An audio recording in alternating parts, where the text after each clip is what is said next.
Selamat sore para netizen dimanapun kita berada, salam inspirasi bagi kita semua ya. Melihat dengan adanya politik hari ini, saya kira agak kurang gimana begitu kan terkait dengan pendapat-pendapat ini ya. Jokowi titip 4 nama untuk jadi menteri di kabinet Prabowo, salah satunya Bahlil katanya ya. Jadi belum apa-apa, belum capres belum tentu menang begitu kan ya. Sudah menentukan dan menitipkan ya 4 menteri. Benarkah seperti itu begitu kan? Secara tidak langsung Prabowo ini dikontrol oleh Jokowi. Ada yang mengatakan bahwa ya memilih Prabowo sama halnya Jokowi 3 periode. Ada yang mengatakan seperti itu. Lantas bagaimana dengan bukti-bukti yang sekarang ini? 4 menteri itu adalah eh, apa namanya eh paling banyak di situ begitu kan? Ya kalau memang 4 menteri dari Partai Golkar misalnya minta 3, dari PAN 3, terus kemudian dari yang lain 3, 2, 3, 2, 3. Ya habis mereka begitu kan. Semua yang menjadi menteri itu adalah ketua umum partai. Tidak lagi orang-orang yang punya kapasitas untuk membangun bangsa begitu kan. Pada intinya kan seperti itu. Maka hal-hal sedemikian rupa ini begitu kan. Kalau Pak Jokowi benar minta 4 menteri, wah wassalam begitu kan ya. Ya paling nanti mungkin ya satu sisi akan menyodorkan ini, menyodorkan itu dan sebagainya. Maka kendali dari seorang Prabowo begitu kan ya. Bagaimana titik fokus kekuatan Jokowi ini harus dipecah begitu kan. Seharusnya kan seperti itu logika dari seorang Prabowo begitu kan.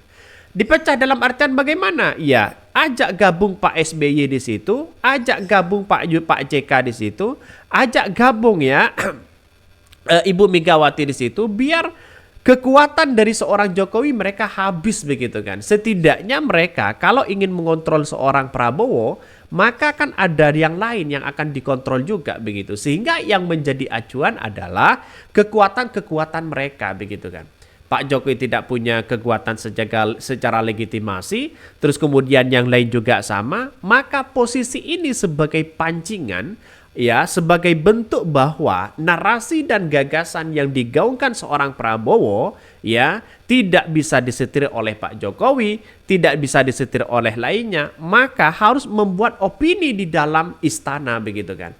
Ya, caranya apa? Caranya adalah mereka harus datang kepada PDIP, datang kepada Pak Surya Paloh, datang kepada ketua-ketua umum partai ya, biar Pak Jokowi tidak mengontrol terus seorang Prabowo. Karena apa? Kekuatan presiden itu adalah independen dari pribadi mereka. Ya, tidak hanya diatur oleh orang begitu kan. Maka kalau hanya diatur orang, ya kacau begitu. Jadi saya menganggap hal-hal sedemikian ini begitu jangan sampai diatur oleh siapapun begitu sebagai seorang presiden. Harus ya berdiri di atas kaki sendiri, bukan di atas orang lain dan sebagainya. Banyak sekali pro dan kontra dan bahkan ada yang mengatakan begini ya dalam apa namanya dalam cuitannya. Jokowi disebut-sebut telah merekomendasikan 4 nama menteri ya kepada Prabowo Subianto menjadi menteri di pemerintahan baru. Bahkan ada yang mengatakan begini, ini sangat apa namanya sangat luar biasa. Lihat Prabowo sekarang, nggak ada karismatik banget ya. Jadi presiden, entah cuma gue yang ngerasain atau kalian juga. Sama begitu kan. Diiming-imingi sana sini mau, ke barat mau, ke timur mau, ke sana kemari mau begitu kan ya. Jadi artinya apa? Artinya secara tidak langsung Prabowo bisa disetir kan begitu. Begitu logikanya begitu. Salah satunya lagi Jokowi sih ya sebagai masa senaknya. Bagi-bagi kue emang mantap. Tunggu 30 tahun deh siapa tahu politik dinasti bisa berakhir. Ya, yang namanya dinasti politik tetap berkelanjutan mereka. Tapi mereka kalau gagal semuanya akan gagal begitu kan. Sudah tidak peduli lagi etika dan logika. Keputusan resmi siapa pemenang pilpres saja belum ada. Tapi dengan sengaja semuanya dilabrak. Negara dianggap milik pribadi dan keluarga dia. Ini komentar-komentar netizen begitu kan. Artinya apa? Masyarakat hari ini begitu kan ya. Kalau di apa namanya diamati betul begitu kan. Maka yang terjadi adalah nuansa-nuansa politik begitu kan. ada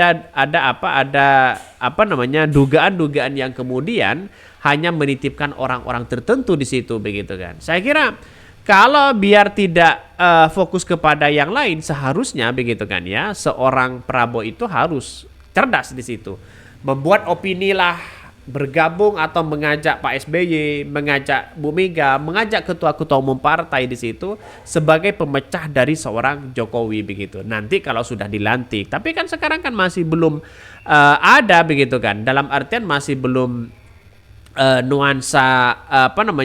nuansa politik kita masih belum fix siapa yang menang untuk menjadi presiden begitu kan ya. Maka sampai hari ini saya katakan sejak awal begitu, kalau ini yang kemudian dilakukan, misalnya minta 4 menteri dan sebagainya begitu, saya kira agak jauh di situ begitu kan ya. Bahkan Jokowi titip 4 nama untuk menjadi menteri di kabinet. Salah satunya adalah Bahlil katanya. Kenapa Bahlil? Nah, itu pertanyaan penting ya. Apa sih kapasitas seorang Bahlil? Kan begitu seharusnya. Apa prestasinya begitu kan? Banyak di kalangan para dosen, para aktivis, banyak yang punya kemampuan itu begitu kan. Presiden Joko Widodo alias Jokowi disebut-sebut telah merekomendasikan 4 nama kepada Prabowo Subianto untuk menjadi menteri di pemerintahan baru. Bahkan ya, seperti diketahui, pasangan calon presiden dan calon wakil presiden Prabowo Subianto, Gibran Rakabuming Raka, berhasil memenangkan pemilihan presiden atau Pilpres 2024 versi hitung cepat atau quick count dari sejumlah lembaga survei. Selain itu, dari pasangan calon nomor urut 2 itu juga unggul dalam perhitungannya. Tapi kenapa ya dengan adanya situasi politik seperti ini begitu kan ya, kok hanya masih belum siapa yang menang sudah menyodorkan 4 menteri begitu kan. Dalam laporan majalah Tempo berjudul Hak Angket Kecurangan Pemilu Jokowi begitu kan ya, dijelaskan bahwa Presiden Jokowi akan turun tangan dalam penyusunan kabinet di calon pemerintahan Prabowo. 4 petinggi di tim kampanye nasional atau TKN Prabowo Gibran bercerita kalau presiden dan wakil presiden yang diusungnya itu telah meminta masukan dan berkomunikasi secara intens dengan Jokowi.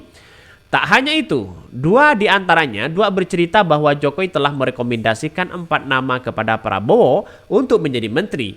Adapun 2 dari 4 nama tersebut adalah Menteri Sekretaris Negara Pratikno dan Menteri Investasi Bahlil Lahadalia. Ketika dikonfirmasi mengenai hal itu ya, mereka tidak merespon pertanyaan-pertanyaan dari Tempo tersebut.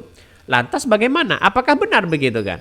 Maka menurut saya pribadi sah-sah aja seorang Jokowi merekomendasikan itu begitu kan. Tapi nampaknya hari ini Pilpres kan masih belum terjadi begitu kan. Dalam artian masih belum siapa yang menang begitu. Tapi kalau toh pada hakikatnya ingin merekomendasi 4 menteri ini, saya kira ya sama aja seorang Prabowo tidak tegas di situ begitu kan. Seharusnya oke lah kalau dari semua partai oke lah begitu kan, karena mereka punya keringat begitu di situ begitu kan. Tapi saya rasa kalau 4 menteri itu kebanyakan begitu kan. Setidaknya ya di koalisi Prabowo itu tidak hanya dinikmati oleh koalisi-koalisi mereka. Kalau bisa begitu kan ya, ambil yang lain di oposisi kalau mau begitu kan. Tapi kalau tidak mau bagaimana? Nah, itu yang menjadi perhatian bagi kita.